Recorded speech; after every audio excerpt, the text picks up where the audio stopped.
Assalamualaikum warahmatullahi wabarakatuh. Innal hamdalillah nahmaduhu wa nasta'inuhu wa nastaghfiruh wa natubu ilaih. Wassalatu wassalamu al-akmalani ala nabiyil Mustafa Muhammadin wa ala alihi wa sahbihi ajma'in wa ba'd. Ya ayyuhalladzina amanu taqullaha haqqa tuqatih wa la tamutunna illa wa antum muslimun. Ya ayyuhalladzina amanu taqullaha wa qulu qawlan sadida yuslih lakum a'malakum wa yaghfir lakum dhunubakum.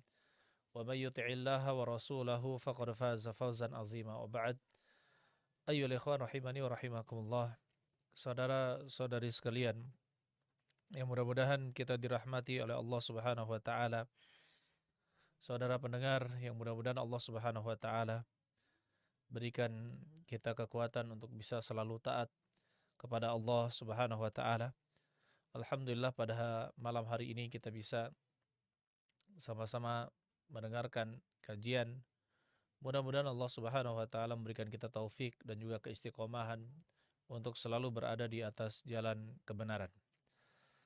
Pada hari ini insyaallah kita melanjutkan kajian kitab kita, membahas kitab Al-Wajiz fi Aqidati Ahli Sunnah wal Jamaah, As-Salaf As-Salih, Aqidah Ahli Sunnah wal Jamaah, yaitu ringkasan dari Aqidah As-Salaf As-Salih Ahli Sunnah wal Jamaah.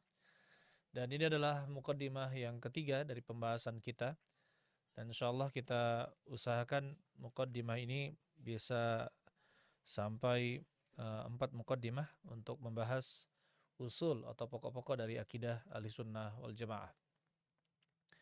Saudara-saudari sekalian yang mudah-mudahan kita dirahmati oleh Allah Subhanahu wa taala. Pada pertemuan lalu sudah kita bahas tentang arti as-salaf as-salih. Begitu pula kita sudah membahas tentang Ahlussunnah wal Jamaah. Dan kita katakan bahwasanya Rasulullah SAW mengatakan inna hadhil millah, sesungguhnya agama ini atau umat ini sataftariqu ala 73 firqah. 73 firqah. Akan terpecah belah menjadi 73 kelompok. Ya. Thintani wa sab'una fin nari wa wahida fil jannah. 72 berada di surga dan 72 berada di neraka dan 1 berada di surga. Wahia al-jamaah, dan dia adalah al-jamaah. Begitu pula kata Nabi SAW, alaikum bil jamaah, kalian harus berpegang teguh dengan al-jamaah. Wa iyyakum wal furqah, dan jauhilah oleh kalian perpecahan. Fa inna syaitan ma'al wahid, sesungguhnya setan itu bersama satu orang. Wa huwa minal itsnaini ab'ad, dan dia bersama 2 orang lebih jauh. Ya, dan seterusnya. Kemudian kita katakan perkataan Abdullah bin Mas'ud bahwasanya al-jamaah itu adalah ya mawafaqal haqqa, apa-apa yang selaras dengan kebenaran. Wa in kunta wahdaka, meskipun engkau sendiri, Dan kita pada hari ini membahas insyaallah karakteristik atau sifat-sifat yang membedakan ahli sunnah wal jamaah dengan kelompok-kelompok yang lainnya. Kita sudah sebutkan bahwasanya ada 72 kelompok yang disebutkan oleh Nabi Shallallahu alaihi wasallam, dan mereka berada di atas kesesatan. Dan apa karakteristik atau ciri-ciri ahli sunnah wal jamaah yang berbeda dengan para ahli bid'ah atau orang-orang yang berada di dalam kesesatan. Taib. Dan di sini saya menyebutkan poin-poin yang penting saja, ayyuhal ikhwan rahimani wa rahimakumullah. Kemudian saya membahas ya, karena di sini disebutkan di dalam buku kitab Al-Wajiz ini disebutkan poin-poin. Adapun dalilnya insyaallah akan kita bahas pada rincian akidah-akidah berikutnya pada pembahasan kitab insyaallah. Sambil berjalan maka kita akan sebutkan beberapa kelompok atau beberapa aliran yang menyelisihi akidah Ahlussunnah wal Jamaah. Adapun pada hari ini kita sebutkan poin-poinnya secara umum. Kemudian insyaallah kita akan jelaskan sedikit demi sedikit. Mudah-mudahan Allah Subhanahu wa taala memberikan taufik kepada kita. Apa saja karakteristik Ahlussunnah wal Jamaah yang membedakan dengan ahli bid'ah? Yang pertama, di dalam kitab Al-Wajiz ini disebutkan innahum ahlul wasat, sesungguhnya mereka itu orang yang pertengahan. Wal i'tidal, bainal ifrati wa tafrid, dan orang yang berada di pertengahan, yang adil atau i'tidal, yang lurus antara sikap berlebih-lebihan atau sikap menyepelekan. Jadi ahli sunnah wal jamaah selalu berada di dalam sikap pertengahan atau memiliki keyakinan yang pertengahan dari kelompok-kelompok sesat. Begitu pula ahli sunnah wal jamaah berada di antara sikap ghulu atau berlebih-lebihan dalam beragama, begitu pula al-jafa, yaitu menyepelekan, tidak memperhatikan atau tidak menganggap agama ini. Begitu pula ayyuhal ikhwan, ini tidak hanya di dalam bab akidah, tetapi di dalam bab-bab yang lain seperti hukum-hukum, begitu pula suluk, yaitu bagaimana perjalanan hidup atau akhlak. Ya, ahli sunnah wal jamaah disifati dengan ahlul wasatiyah, yaitu kaum yang pertengahan, atau sebagian orang menyebutnya dengan istilah moderat. Kalau yang dimaksud dengan moderat adalah sikap pertengahan, maka tidak mengapa kita menggunakan kata moderat. Tapi kalau misalkan arti dari moderat adalah kaum modern yang berusaha untuk bersikap ya sok adil, ya seperti itu, dengan akal pikirannya tanpa dalil, maka kita katakan itu bukan kaum moderat. Tapi kaum moderat yang kita inginkan kalau digunakan kata moderat adalah kaum wasatiyah, yaitu yang berada di dalam sikap pertengahan. Ahli sunnah wal jamaah berada, kalau misalkan ada kutub utara dan kutub selatan, maka ahli sunnah wal jamaah berada di tengah. Kalau misalkan ada timur dan barat, maka ahli sunnah wal jamaah adalah orang yang berada di pertengahan. Ya, dan ini tidak hanya ahli sunnah wal jamaah, pertengahan dari seluruh agama, begitu pula sebagaimana Islam adalah pertengahan dari seluruh agama, begitu pula ahli sunnah wal jamaah adalah pertengahan. Mereka adalah kaum yang bersikap pertengahan dari seluruh aliran-aliran. Saudara-saudari sekalian yang mudah-mudahan kita dirahmati oleh Allah Subhanahu wa taala.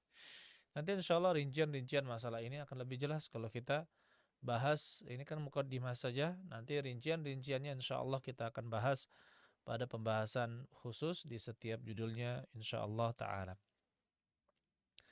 Kemudian ciri ahli sunnah wal jamaah yang membedakan dengan aliran yang lain, yaitu ta'zimuhum li nususil kitab wa sunnah.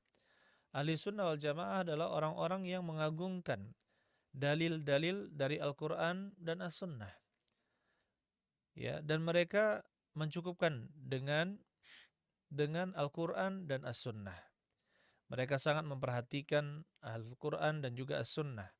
Begitu pula menerima secara mutlak, ya, seluruh dalam Al-Quran itu diterima, seluruh dalam hadis Nabi Shallallahu Alaihi Wasallam jika dia sahih atau hasan atau diterima, ya, bukan hadis yang lemah, maka dia diterima tanpa terkecuali. Ahli sunnah wal jamaah mengimani Al-Quran dan As-Sunnah tanpa pengecualian. Taib.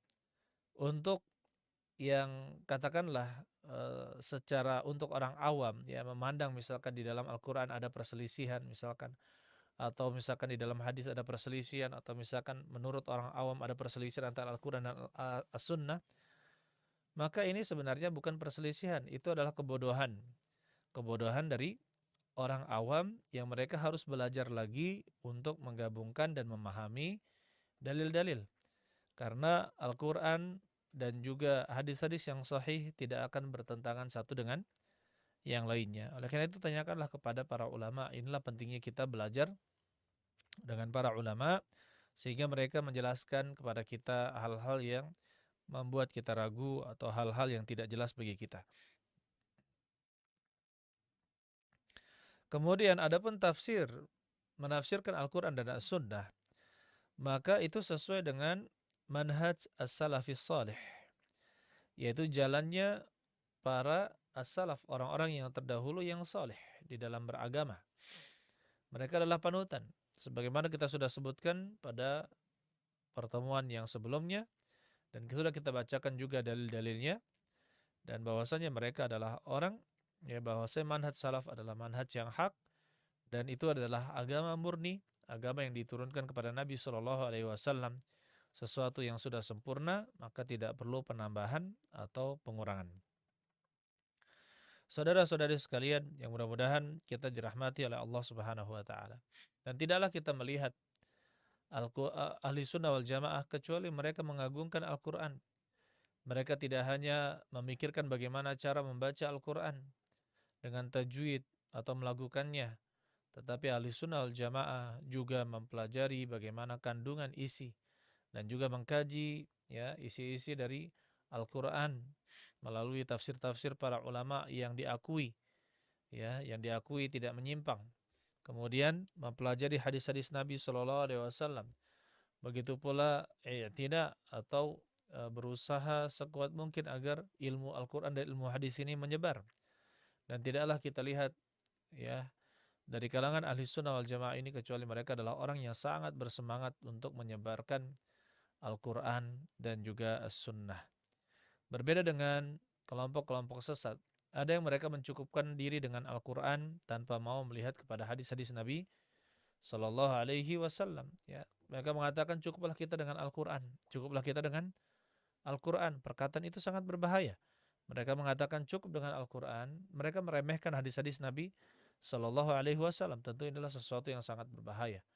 Oleh karena itu, ya ikhwan, rahimani wa rahimakumullah, saudara-saudari sekalian, ahli sunnah wal jamaah adalah orang yang mengagungkan Al-Quran dan As-Sunnah. Dan tidaklah kita mendapatkan orang yang sangat perhatian dengan Al-Quran dan As-Sunnah kecuali ahli sunnah wal jamaah. Ya, tidak ada yang sangat perhatian dengan hadis-hadis Nabi Shallallahu Alaihi Wasallam kecuali ahli sunnah wal jamaah. Karena mereka adalah orang yang bersemangat, manusia yang bersemangat untuk menjaga hadis-hadis Nabi Shallallahu Alaihi Wasallam, menjelaskan dan membedakan antara hadis yang sahih dan hasan yang bisa diterima dengan hadis-hadis yang lemah bahkan palsu. Dan tidak ada henti-hentinya ahli sunnah dari zaman ke zaman menjelaskan kebatilan hadis-hadis palsu dan bahayanya kepada umat ini. Oleh karena itu, ayyuhal ikhwan rahimani wa rahimakumullah, ya ini merupakan ciri-ciri mereka. Ahli sunnah wal jamaah orang yang sangat perhatian dengan Al-Quran dan juga As-Sunnah.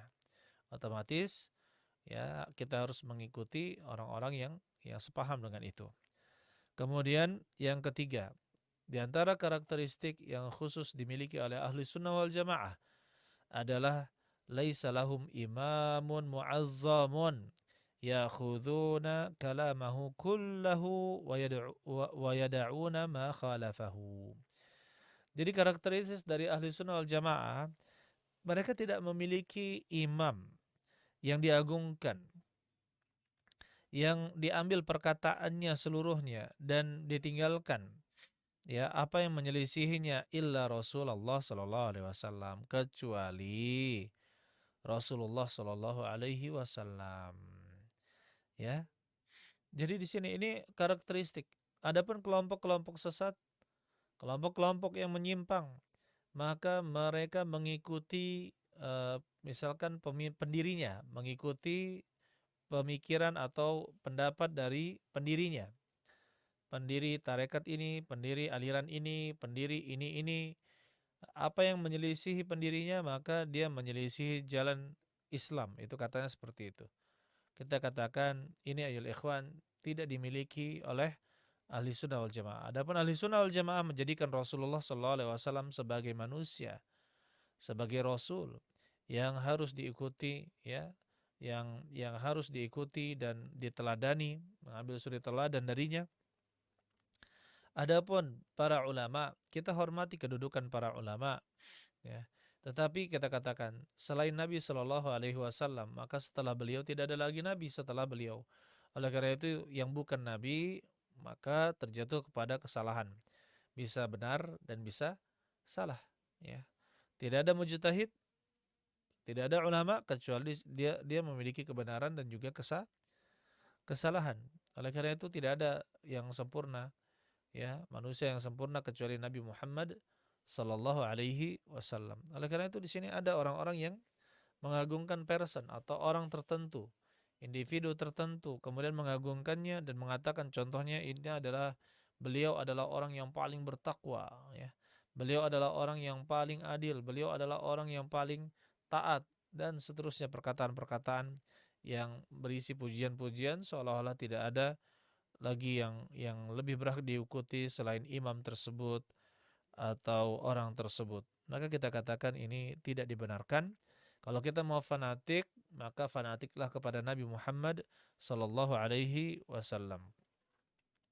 Dan ahli sunnah wal jamaah itu adalah a'lamun nas bi ahwalihi. Yang paling tahu, ahli sunnah wal jamaah adalah orang yang paling tahu tentang keadaan-keadaan beliau, perkataan-perkataan beliau alaihi salatu wassalam, perbuatan-perbuatan beliau alaihi salatu wassalam. Kenapa? Karena mereka adalah orang yang sangat perhatian dengan sirah nabawiyah, perjalanan hidup Nabi Shallallahu Alaihi Wasallam, dan mereka sangat perhatian dengan hadis-hadis Nabi Shallallahu Alaihi Wasallam. Oleh karena itu, ayyuhal ikhwan, kita mendapatkan bahwa ahli sunnah wal jamaah adalah orang yang paling mencintai sunnah Nabi Shallallahu Alaihi Wasallam dan orang yang paling bersemangat untuk menjalankan sunnah-sunnah Nabi Shallallahu Alaihi Wasallam. Meskipun banyak orang yang meninggalkannya, mereka tetap bersabar. Mereka tetap di dalam ketaatan kepada Allah Subhanahu wa taala, dan juga tetap apa? Dan juga mereka tetap istiqomah mengikuti Nabi Muhammad sallallahu alaihi wasallam. Dan perlu kita ingatkan ayyuhal ikhwan, asal kita itu adalah bodoh, ya kan? Asal kita itu tidak mengetahui kecuali kita belajar. Jadi kalau misalkan ada syariat-syariat atau ajaran-ajaran yang diajarkan oleh para ustadz misalkan, dan itu terdengar asing, maka kita lihat dulu sumbernya apa, apakah ada hadisnya atau tidak. Kita bertanya atau kita mencari apakah ada sumber rujukan yang sah dari Nabi Shallallahu Alaihi Wasallam ataukah tidak. Jika tidak ada, maka kita tinggalkan hal-hal yang baru tersebut. Akan tetapi jika ada, maka kita jangan mencela. Contohnya, ada saja syariat-syariat yang diejek, dicela, seperti membunuh, perintah membunuh tikus, perintah membunuh cicak, gitu kan. Kemudian mencelupkan lalat ke dalam minuman jika dia masuk ke dalam minuman. Jilatan anjing kita cuci sebanyak 7 kali dan salah satunya dicampur dengan tanah.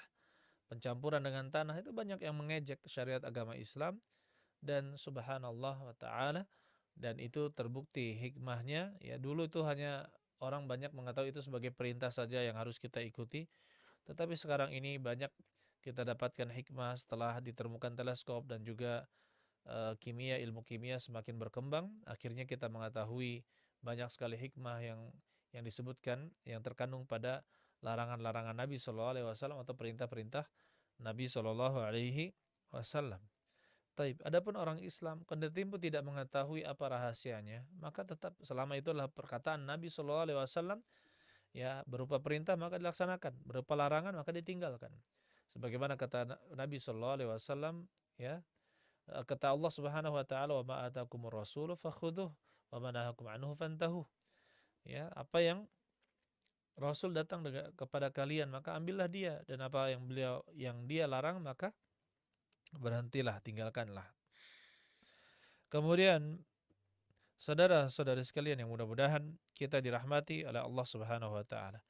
Oleh karena itu kita mendapatkan ahli sunnah wal jamaah adalah orang yang paling senang mendengar kata sunnah. Ya, berbeda dengan ahli bid'ah. Ketika mereka mendengarkan kata as-sunnah sudah mulai alergi. Ya, alergi dengan kata as-sunnah. Lalu bagaimana mereka mengatakan diri mereka adalah ahli sunnah wal jamaah, tetapi mereka alergi dengan kata as-sunnah.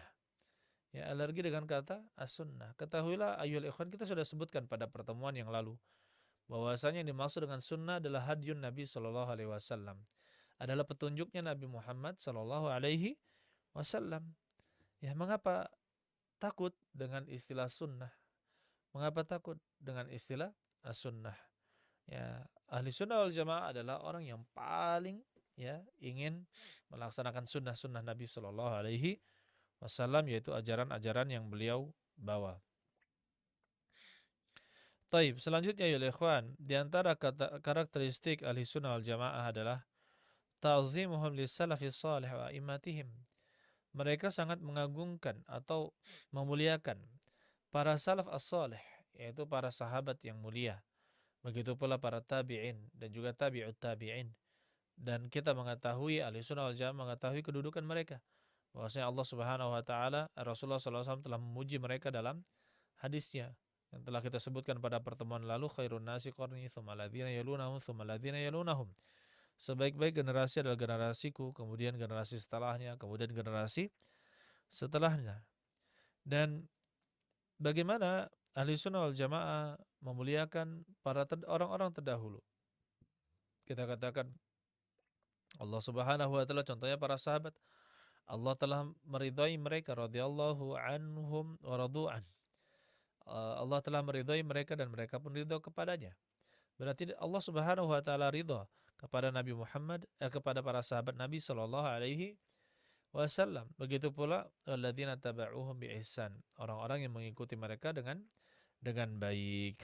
Saudara-saudari sekalian, yang mudah-mudahan kita dirahmati oleh Allah Subhanahu wa taala, dan kita katakan ahli sunnah wal jamaah memiliki keyakinan bahwasanya tariqatus salaf, jalan salaf, jalan orang-orang terdahulu di dalam memahami agama dan juga mengamalkan agama ini adalah aslam, lebih selamat, wa a'lam, lebih berilmu, wa ahkam, dan lebih memiliki hikmah. Jadi manhaj salaf as-salih, ahli sunnah wal jamaah, mengikuti jalannya orang-orang yang terdahulu di kalangan umat ini, generasi terbaik umat ini. Sehingga kita katakan apa yang mereka lakukan itu aslam, lebih selamat. Ya. Begitu pula a'lam, mereka itu lebih tahu. Coba kita lihat bagaimana para sahabat sangat memuliakan Abu Bakar dan Umar, karena mereka mengetahui ketinggian ilmu Abu Bakar dan Umar radhiyallahu anhuma. Begitu pula ayyuhal ikhwan rahimani wa rahimakumullah, para tabi'in sangat mengetahui keutamaan para sahabat Nabi sallallahu alaihi wasallam. Contohnya ada perkataan para tabi'in, misalkan adraktu sab'ina min ashabin Nabi sallallahu alaihi wasallam. Saya mendapatkan lebih dari 70 orang sahabat Nabi sallallahu alaihi wasallam, kulluhum qalu, setiap mereka mengatakan ini. Jadi kita katakan bagaimana tabi'in memuliakan para sahabat Nabi sallallahu alaihi wasallam. Mereka mengetahui para sahabat adalah sahabat yang mulia, yang memiliki kedudukan karena mereka bertemu dengan Nabi sallallahu alaihi wasallam dalam keadaan beriman dan wafat dalam keadaan beriman juga. Maka mereka mengakui keilmuan, ketinggian, perilaku dan juga akidah, keyakinan dan juga pengamalan para sahabat Nabi sallallahu alaihi wasallam, sampai Al-Imam Asy-Syafi'i mengatakan idza ra'aitu rajulan min ashabil hadithi faka'anni ra'aitu rajulan min ashabin Nabi sallallahu alaihi wasallam. Seandainya saya melihat satu orang, ketika saya melihat satu orang dari namanya ahli hadis, dari ahli hadis, maka seolah-olah aku melihat seorang dari sahabat Nabi sallallahu alaihi wasallam. Dan di sini manhaj salaf, jalannya salaf dan bagaimana mereka memahami ilmu dan mengamalkannya itu lebih selamat. Ya, tidak seperti perkataan sebagian orang. Memang katanya ada yang mengatakan, ya, di antara ahli bid'ah mengatakan manhaj salaf itu memang aslam, lebih apa?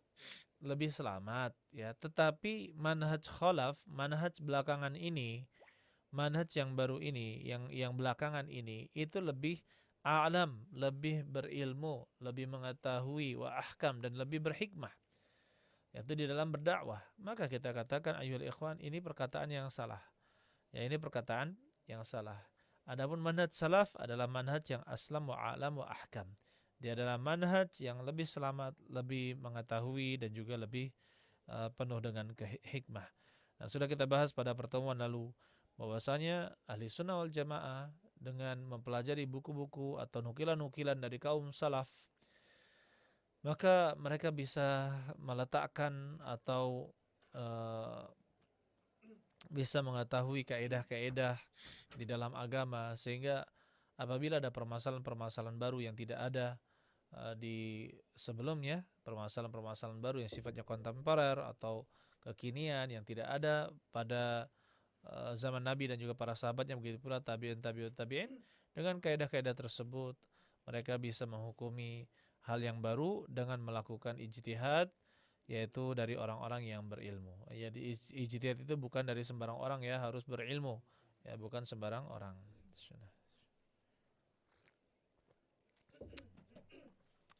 Kemudian ayyuhal ikhwan rahimani wa rahimakumullah, saudara-saudara sekalian yang mudah-mudahan kita dirahmati oleh Allah Subhanahu wa taala. Ahli sunnah wal jamaah itu menolak ta'wil al-kalami, penafsiran dengan ilmu kalam atau filsafat. Ya. Mengapa ya ikhwan? Karena ahli sunnah wal jamaah lebih mendahulukan akal daripada nakal. Lebih mendahulukan nakal, mohon maaf, lebih mendahulukan dalil. Ahli sunnah wal jamaah lebih mendahulukan dalil daripada akal. Lebih mendahulukan wahyu daripada akal. Karena akal manusia bisa saja salah. Dan akal manusia itu berbeda-beda di dalam menimbang suatu permasalahan. Bisa saja akal manusia itu bercampur dengan hawa nafsu atau bisikan syaitan atau yang lainnya. Tetapi kalau misalkan wahyu, maka wahyu yang benar, Al-Quran dan juga hadis-hadis yang sahih. Tidak mungkin salah. Tidak mungkin salah. Oleh karena itu ahli sunnah wal jamaah meyakini bahwasanya akal yang sehat tidak akan bertentangan dengan dalil yang sahih. Ya, akal yang sehat tidak akan bertentangan dengan dalil yang sahih. Saya berikan permisalan seperti ahli sunnah wal jamaah adalah orang-orang yang sangat getol memperingatkan akan bahaya kebid'ahan, akan bahaya ke riba, bahaya riba misalkan, bahaya riba. Dan akal yang sehat bisa memikirkan hal tersebut. Contohnya dengan banyaknya riba akhirnya jalan menjadi macet, ya. Pembangunan jalan flyover itu tidak seimbang dengan jumlah kendaraan yang ada. Kenapa? Orang dengan adanya riba semakin mudah membeli kendaraan, akhirnya kendaraan semakin padat dan menimbulkan kemacetan. Sementara fasilitas tidak mengiringinya dengan cepat. Ya, maka kita katakan ini adalah masalah yang baru. Begitu pula berarti bisa dipikirkan. Ketika ada riba, maka menzalimi orang lain, menzalimi orang-orang yang ini. Kemudian ada juga dalam sikap, dalam orang yang artinya berkecimpung dalam riba, pinjaman ribawiyah, itu rata-rata adalah orang-orang yang sangat stres kepalanya memikirkan itu, ya, memikirkan hal tersebut. Berbeda dengan orang yang membayar hutang tanpa riba, maka mereka dengan ikhlas bisa membayarnya.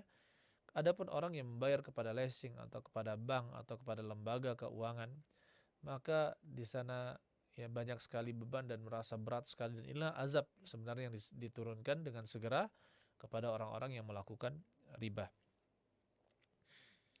Kemudian saudara-saudari sekalian yang mudah-mudahan kita dirahmati oleh Allah Subhanahu wa taala. Jadi ahli sunnah wal jamaah mendahulukan akal daripada mendahulukan nakal, yaitu wahyu, dalil daripada akal.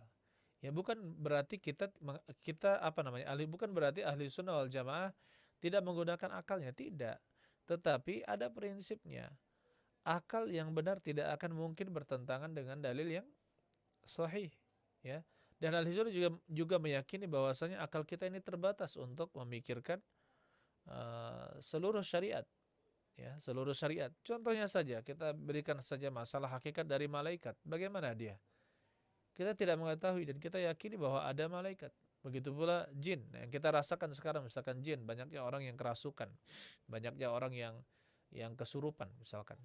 Dan itu betul-betul ada, ya kan? Dan dirasakan. Adanya orang yang disantet, adanya orang yang begini. Kita mendapatkan di masyarakat kita kejadian-kejadian seperti itu yang sangat bermacam-macam rupanya. Itu bagaimana? Hakikat dari jin itu apa? Tercipta dari api. Apinya seperti apa? Manusia saja dalam penelitiannya belum selesai di dalam menjelaskan macam-macam unsur api, ya. Api itu berasal dari apa saja belum selesai permasalahannya. Ada api berwarna merah, ungu, hijau, biru. Mungkin ada warna-warna yang lain yang belum diteliti, atau bahkan ada api yang tidak berwarna seperti katanya dari hidrogen, ya, atau helium, ya, hidrogen. Ketika dibakar maka dia tidak tidak berwarna. Itu ada api. Nah, ini coba hakikat ini saja belum selesai manusia pikirkan. Bagaimana nanti api menjadi makhluk, gitu kan? Menjadi makhluk yang bisa membesar dan bisa mengecil. Ini juga di luar kapasitas akal manusia. Oleh karena itu ya ikhwan, ya, kita dahulukan wahyu, yaitu dalil, daripada akal kita yang sangat terbatas ini. Kemudian ayyuhal ikhwan rahimani wa rahimakumullah, yang selanjutnya ahli sunnah wal jamaah, di antara karakteristik ahli sunnah wal jamaah, mereka tidak menyebutkan hukum secara umum, ya, tetapi apa? Ahli sunnah wal jamaah adalah kaum yang menggabungkan dalil-dalil syariat sesuai dengan kaidah ilmu, keilmuan, sesuai dengan kaidah keilmuan. Ya, jadi di dalam misalkan ilmu-ilmu tafsir, ya, ilmu Al-Quran, ketika seorang itu belajar ilmu tafsir, maka dia memiliki mukaddimah dulu. Artinya ada ulumul Quran, ilmu-ilmu sebelum kita belajar tafsir lebih dalam, maka kita mempelajari ilmu-ilmu dulu. Ada mukaddimah-mukaddimahnya. Nah, sekarang banyak orang tidak mempelajari mukaddimah-mukaddimah seperti itu atau pendahuluan-pendahuluan seperti itu. Akhirnya mereka menafsirkan Al-Quran dengan keinginan mereka, yang penting bisa paham bahasa Arab, apalagi ada yang penting bisa baca terjemahan, ya. Akhirnya dia menafsirkan Al-Quran. Padahal di dalam ilmu-ilmu Al-Quran itu sangat banyak. Dan ahli sunnah wal jamaah mengikuti kaidah-kaidah keilmuan. Ya, contohnya apabila ada yang mutlak maka dibawa kepada muqayyad. Ini artinya nanti saya tidak usah jelaskan. Ada yang am, yang umum, dia dibawa kepada yang khas. Ya, apabila ada juga yang namanya nasikh dan mansukh. Ada nasikh dan mansukh. Begitu pula kaidah-kaidah yang lainnya. Kaidah-kaidah yang lainnya atau mukaddimah-mukaddimah yang lainnya sebelum kita mempelajari tafsir. Jika tidak, maka kita tidak akan bisa membaca buku-buku tafsir sesuai dengan kaidah-kaidah keilmuan. Ya, harus ada mukaddimah-mukaddimah yang harus dipelajari oleh penuntut ilmu. Akan tetapi sekarang banyak orang yang sok menjadi mufassir, menjadi ahli tafsir, akhirnya melompat, tidak melewati pelajaran-pelajaran atau mukaddimah-mukaddimah tersebut yang dikarang oleh para ulama. Akhirnya mereka terjatuh jauh sekali di dalam kesesatan yang sangat-sangat tampak. Nauzubillahi min dzalika. Kemudian yang selanjutnya, ya ikhwan, ahli sunnah wal jamaah itu memiliki karakteristik. Mereka adalah contoh teladan yang baik. Mereka adalah contoh teladan yang baik. Ya, mereka menjadi contoh teladan baik dalam perilaku, di dalam amalan, ibadah, dan mereka sangat perhatian terhadap manusia, mengajak manusia kepada kebenaran meskipun tidak ada dunia yang mereka dapatkan.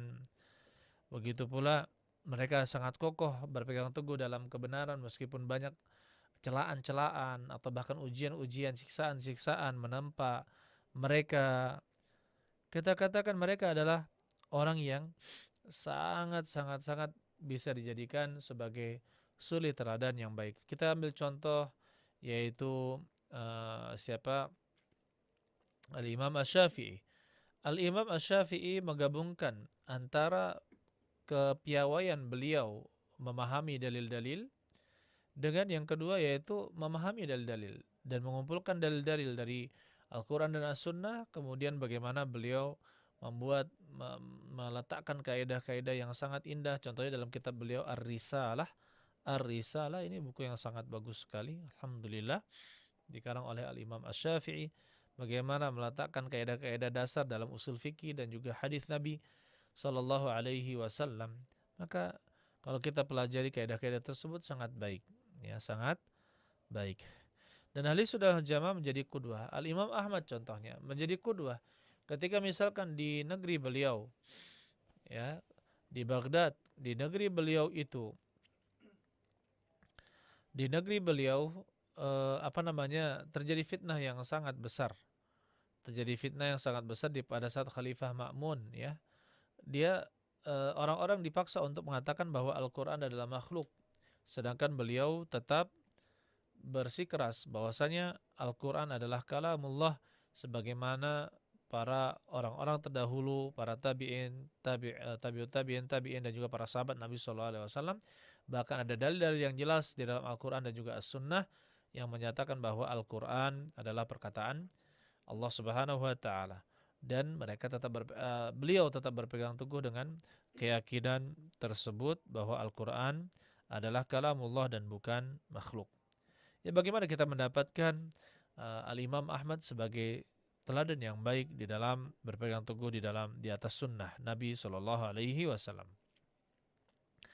Begitu pula kita beri contoh, ahli sunnah wal jamaah adalah contoh yang paling tepat yang menggabungkan antara yang benar di dalam tawakal, Karena tawakal itu menggabungkan antara mengerjakan sebab kemudian menyerahkan hasilnya kepada Allah Subhanahu wa taala.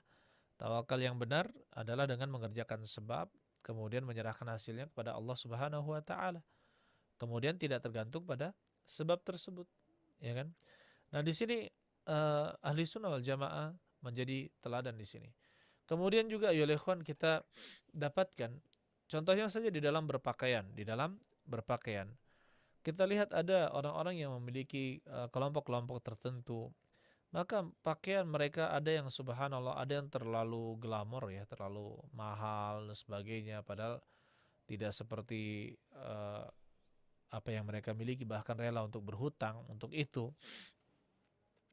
Ada juga aliran yang subhanallah sangat tidak perhatian dengan pakaiannya, bahkan pakaian tidak rapi, kemudian dari bahan yang biasa, bahkan daripada ikat pinggang mending pakai tali, kan seperti itu katanya. Begitu pula pokoknya serba menampilkan yang mereka sebut dengan kezuhudan. Padahal yang diajarkan oleh Nabi Shallallahu Alaihi Wasallam tidak seperti itu. Kita disuruh untuk menampakkan kenikmatan yang Allah Subhanahu Wa Taala berikan kepada kita. Ya, kita disuruh menampakkannya. Jadi kita pakai pakaian seperti biasa. Bagaimana orang kaya tidak mencela kita dengan keadaan sosial kita seperti itu, begitu pula orang miskin tidak mencela kita dengan pakai status sosial kita seperti itu. Berarti apa? Bersikap pertengahan di dalam berpakaian, ya. Kalau misalkan orang kaya sengaja memakai pakaian-pakaian orang miskin, maka tidak pantas, ya kan? Maka tidak pantas. Saudara-saudari sekalian yang mudah-mudahan kita dirahmati oleh Allah Subhanahu wa taala. Begitu pula ahli sunnah wal jamaah, contohnya menggabungkan antara al-hub wa dhul, ya, bagaimana menghambakan diri kepada Allah Subhanahu wa taala dan satu sisi sangat mencintai Allah Subhanahu wa taala, ya. Bagaimana menghambakan diri, satu sisi sangat mencintai Allah Subhanahu wa taala. Dan juga bagaimana ahli sunnah menggabungkan antara roja dan khauf, sangat berharap kepada Allah Subhanahu wa taala dan juga memiliki rasa takut kepada Allah Subhanahu wa ta'ala. Dan ini dipraktekkan seluruhnya oleh ahli sunnah wal jamaah. Oleh karena itu ya ikhwan, adapun kita katakan kalau misalkan ada oknum yang mengaku sebagai ahli sunnah wal jamaah, kemudian dia apa namanya menyelisihi akhlak salaf, akhlak ahli sunnah wal jamaah, maka kita katakan dia telah melakukan kesalahan, ya, dia telah melakukan kesalahan. Kemudian selanjutnya ahli sunnah wal jamaah adalah orang yang tidak memakai nama kecuali Islam atau sunnah atau al-jamaah. Ini nama yang masyhur sejak zaman dahulu, dari zaman Nabi SAW telah dikenal as-sunnah, telah dikenal al-jamaah. Kemudian di zaman sahabat digabungkan ahlus sunnah wal jamaah. Ya, itu perkataan dari Abdullah bin Abbas radhiyallahu taala anhuma, beliau menggabungkan ahlus sunnah wal jamaah, yaitu dari kata as-sunnah dari Nabi SAW, alaikum bisunnati, kalian wajib mengikuti sunnahku. Begitu pula kata Nabi SAW ketika ditanya tadi tentang perselisihan apa al-jamaah, siapakah mereka ya Rasulullah? Mereka menjawab al-jamaah. Beliau menjawab dengan al-jamaah. Jadi istilah-istilah ini adalah istilah yang masyhur. Ya. Kemudian ayyuhal ikhwan rahimani wa rahimakumullah, di antara akidah ahli-sunnah wal jamaah adalah mereka adalah orang yang sangat perhatian tentang permasalahan tauhid, dan juga akidah. Berbeda dengan kelompok-kelompok yang lain, maka mereka tampak dengan apa yang mereka sukai di sana, atau apa yang mereka suka dengan hawa nafsu mereka. Adapun ahli sunnah wal jamaah membuat skala prioritas di dalam berdakwah, di dalam mengajar.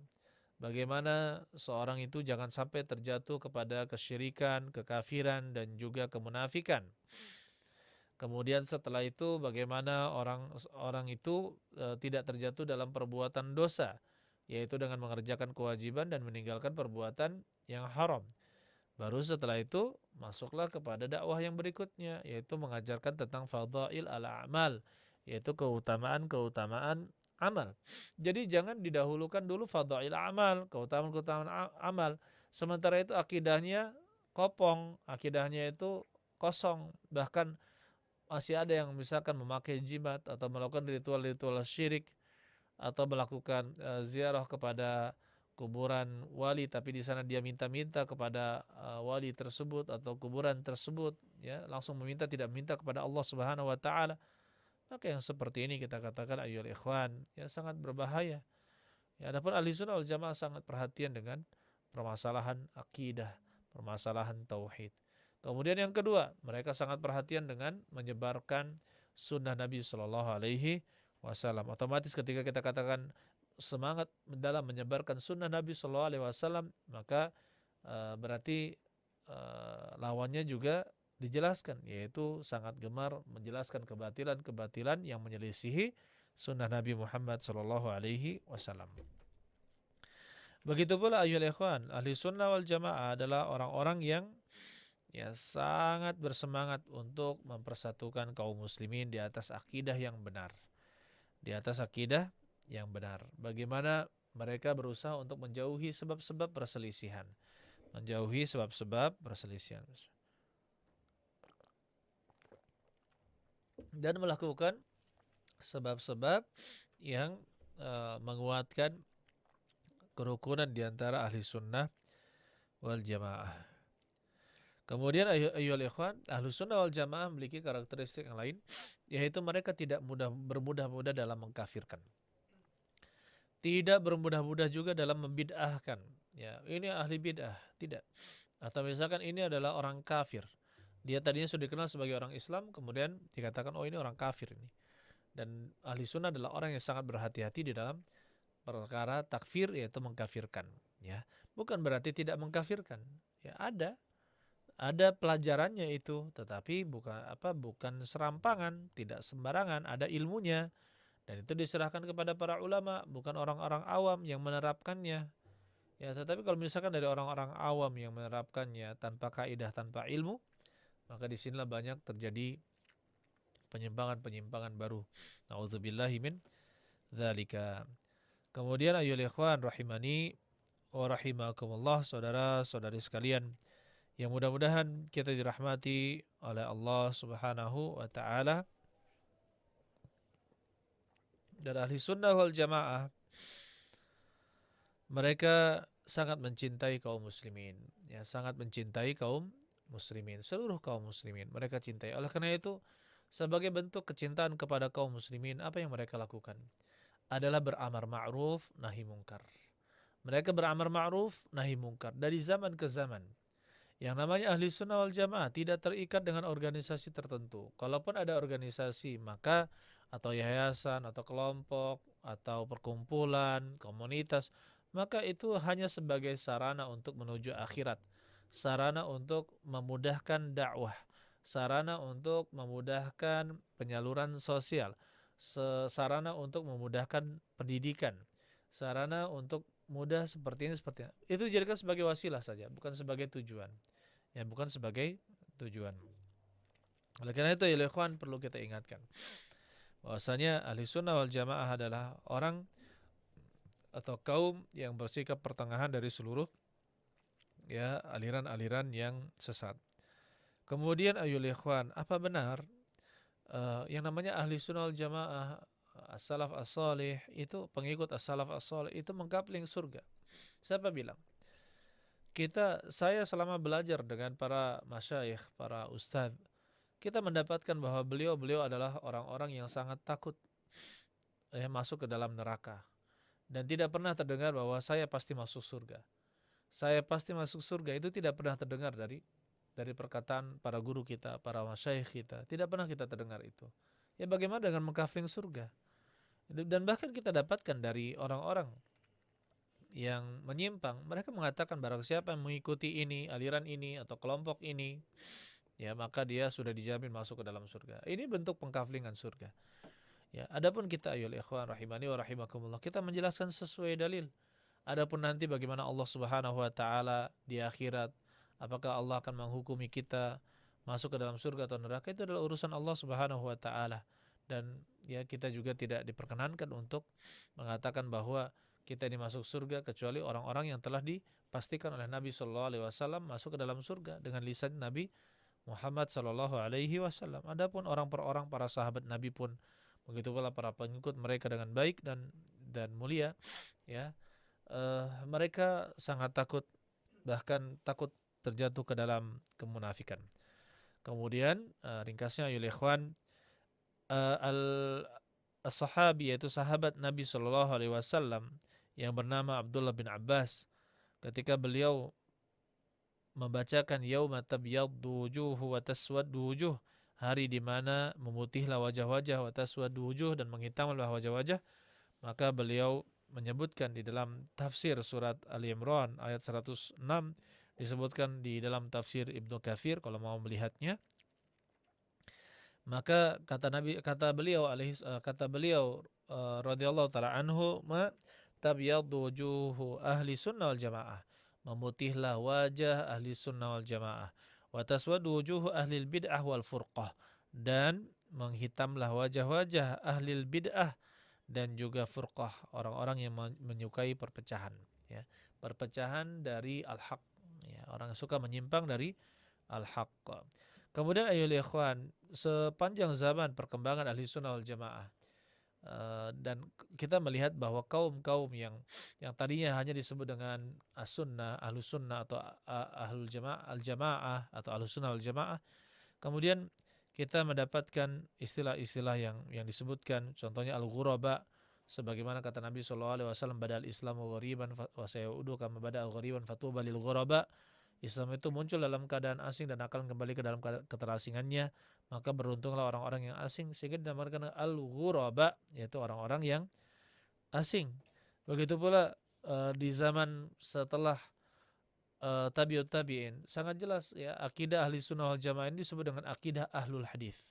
Akidah itu ahli hadis, akidahnya para ahli hadis, karena mereka sangat perhatian dengan hadis-hadis Nabi Shallallahu Alaihi Wasallam. Adapun ahli bid'ah, maka mereka tidak perhatian dengan hadis Nabi Shallallahu Alaihi Wasallam. Jadi orang yang mempertahankan akidah ahli hadis, mereka adalah ahli sunnah wal jamaah.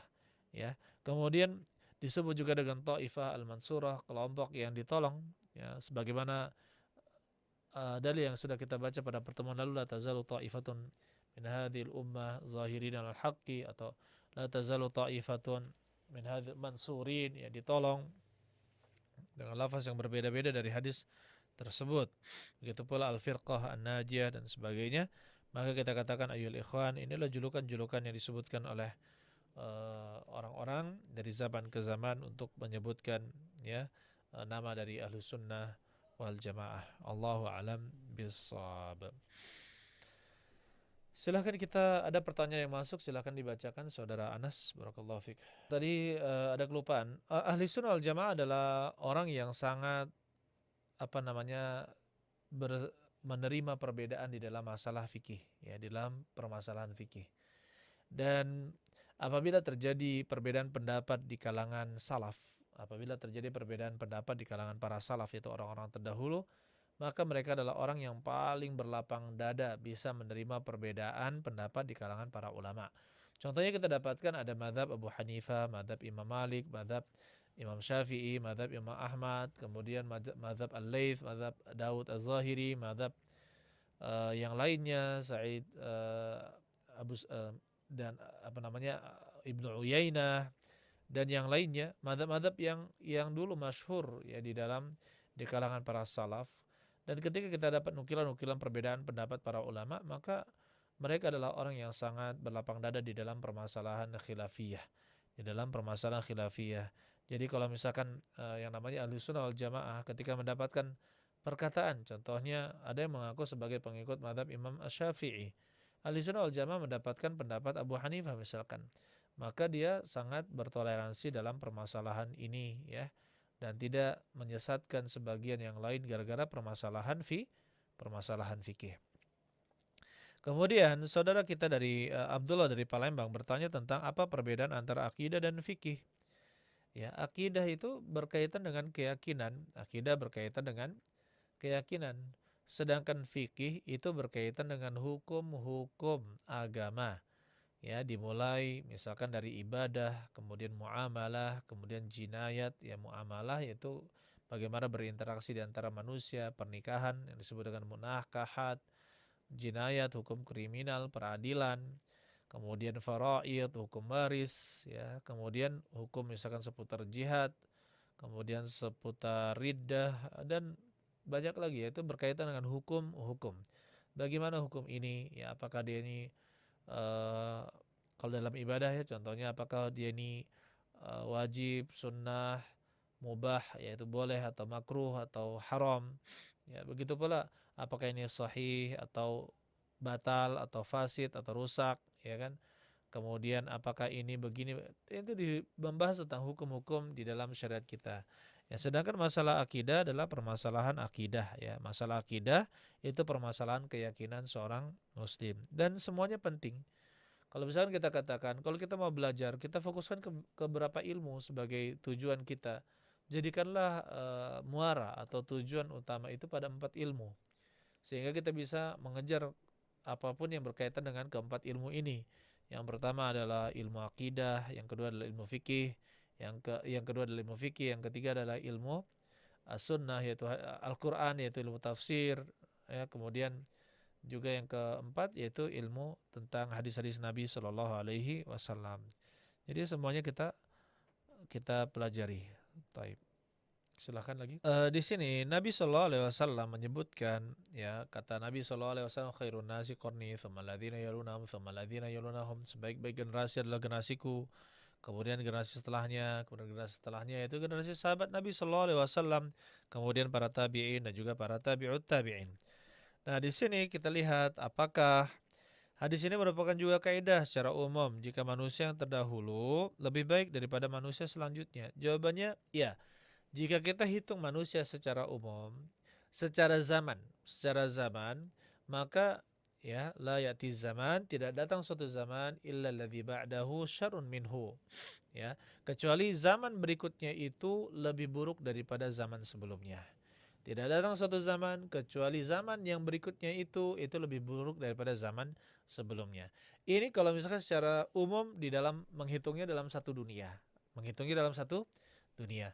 Akan tetapi kalau misalkan kita lihat, kalau kita lihat misalkan ada apa namanya, satu tempat ya di satu zaman, tapi ada suatu tempat tertentu. Nah, tadinya tempat ini adalah tempat yang banyak dilakukan perbuatan maksiat, kesyirikan, kekufuran. Kemudian datang dai dan juga orang-orang soleh berkumpul ke sana. Akhirnya mereka tadi yang bermaksiat menjadi taat, ya kan, menjadi taat ketika di sana mendapatkan pelajaran. Kemudian berubah lingkungan tersebut. Berarti kan ini menjadi lebih baik, ya kan? Lingkungan ini menjadi lebih baik. Lingkungan di sekitar pondok pesantren menjadi lebih baik daripada yang jauh dari pondok pesantren. Perumahan yang ada masjidnya dan aktif masjidnya, di situ lingkungannya lebih baik daripada lingkungan yang tidak ada masjidnya dan tidak ada aktivitas keagamaan di sana. Oleh karena itu, ayolah ikhwan rahimani wa rahimakumullah, saudara-saudari sekalian yang mudah-mudahan kita dirahmati oleh Allah Subhanahu wa taala. Jadi kalau misalkan dia secara zaman, maka zaman berikutnya itu lebih buruk daripada zaman sebelumnya. Nah, tapi kalau misalkan berdasarkan tempat dari zaman itu, bisa jadi satu tempat itu keadaannya menjadi lebih baik ya daripada keadaan sebelumnya. Tapi berdasarkan apa? Tempat-tempat tertentu saja, bukan dihukumi satu dunia. Adapun satu dunia, maka dia menjadi lebih buruk daripada zaman sebelumnya. Allahu a'lam bishawab. Saya rasa cukup pertemuan kita pada hari ini dan kita ucapkan terima kasih kepada tim media Kunci Kebaikan TV dan juga rekan-rekan radio, ya. Kemudian juga media-media yang juga meliput, insyaallah. Mudah-mudahan Allah Subhanahu wa taala memberkahi kita semua dan mudah-mudahan Allah Subhanahu wa taala masukkan kita ke dalam surga Firdaus, karena Nabi sallallahu alaihi wasallam menyebutkan jika kalian meminta surga maka mintalah surga Firdaus. Sesungguhnya adalah pertengahan surga dan surga yang paling baik. Allah alam bisawab. Barakallahu fikum jami'an. Subhanakallahumma bihamdik asyhadu an la ilaha illa anta astaghfiruka wa atubu ilaik. Assalamualaikum warahmatullahi wabarakatuh.